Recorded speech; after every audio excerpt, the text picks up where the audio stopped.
Sobat muda, tidak ada yang sia-sia dalam perkara yang telah ditetapkan Allah, termasuk dalam larangan menggunakan sesuatu yang tidak halal. Kemudian sedikitnya ada 4 bahaya yang ditimbulkan dari penggunaan perkara yang tidak halal. Pertama, energi tubuh yang lahir dari perkara yang tidak halal cenderung mendorong kepada kemaksiatan. Sahabat Sahal radhiyallahu anhu mengatakan, "Man akalal haram asad jawarihu sya'a am abah." Siapa saja yang makan makanan yang haram, maka bermaksiatlah anggota tubuhnya, mau tidak mau.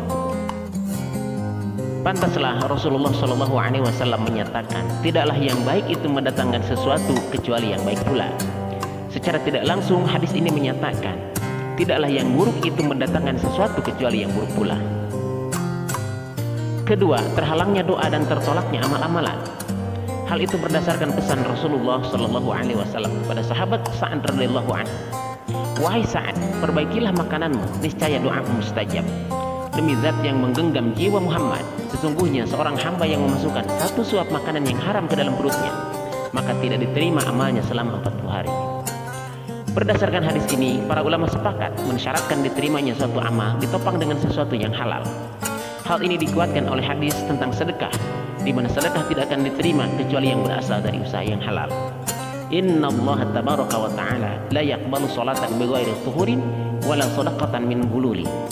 Sesungguhnya Allah tidak menerima suatu salat tanpa bersuci dan tidak menerima sebuah sedekah yang berasal dari gulul atau hasil curang. Ketiga, sulitnya menerima ilmu Allah. Ketahuilah ilmu adalah cahaya, sedangkan cahaya tidak akan diberikan kepada ahli maksiat. Itu pula yang pernah dikeluhkan oleh Imam Asy-Syafi'i kepada gurunya Imam Waqi'.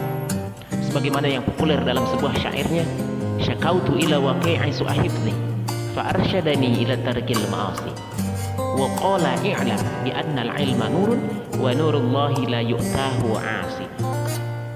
Aku mengeluhkan buruknya hafalanku kepada Imam Waqi'. Beliau menyarankan kepadaku untuk meninggalkan maksiat. Dan beliau berkata, ketahuilah ilmu ialah cahaya, sedangkan cahaya Allah tidak diberikan kepada ahli maksiat. Walau Imam Asy-Syafi'i tidak menyebutkan sulitnya menerima ilmu akibat makan makanan yang tidak halal, tetapi dapat dipahami bahwa melakukan sesuatu yang tak halal itu termasuk perbuatan maksiat. Selain itu, makan makanan yang tidak halal, kemaksiatan dan perbuatan dosa secara umum juga berdampak pada malasnya beribadah. Sebagaimana yang pernah dirasakan oleh Imam Sufyan Ats-Tsauri, aku terhalang menunaikan qiyamul lail selama 5 bulan karena satu dosa yang telah aku perbuat. Keempat, ancaman keras di akhirat. Bentuk ancamannya apalagi jika bukan siksa neraka. Ancaman ini jelas disampaikan Al-Quran, salah satunya dalam ayat berikut. Sesungguhnya orang-orang yang memakan harta anak yatim secara zalim, sebenarnya mereka itu menelan api sepenuh perutnya, dan mereka akan masuk ke dalam api yang menyala-nyala. Demikian pula dalam hadis seperti yang disabdakan Rasulullah Shallallahu Alaihi Wasallam, kullu lahmin wa damin nabata min suhtin fannaru aula bihima. Setiap daging dan darah yang tumbuh dari perkara yang haram, maka neraka lebih utama terhadap keduanya. Maka marilah kita berusaha semaksimal mungkin menghindari perkara yang haram. Bahkan tidak hanya yang haram, yang syubhat atau yang tidak jelas kehalalannya pun mesti dihindari. Mengapa harus dihindari? Karena perkara syubhat merupakan pintu masuk kepada yang haram. Demikian pesan Rasulullah Shallallahu Alaihi Wasallam. Siapa saja yang jatuh kepada perkara yang syubhat, maka ia akan terjatuh kepada yang haram. Makanya sahabat Abu Bakar radhiyallahu anhu sangat hati-hati dalam menghindari yang syubhat. Dikisahkan pada suatu hari ia dibawakan makanan oleh pelayannya.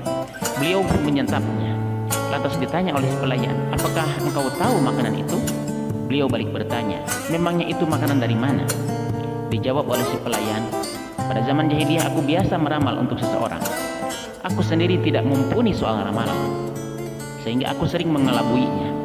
Saat itu pun orang tersebut datang dan menemuiku serta memberikan makanan itu kepadaku. Dan makanan itu pula yang aku bawakan kepadamu sekarang. Mendengar demikian, Abu Bakar langsung memasukkan jarinya ke mulut dan memuntahkan semua yang sudah masuk ke dalam perutnya. Dari 4 poin di atas dapat dipahami bahwa betapa bahayanya makanan atau perkara yang tidak halal bagi kita. Seperti beratnya beramal, tertolaknya ibadah, terhalangnya doa, terhalangnya cahaya Allah, bahkan terancam siksa di akhirat. Demikian, semoga bermanfaat. Wallahu a'lam.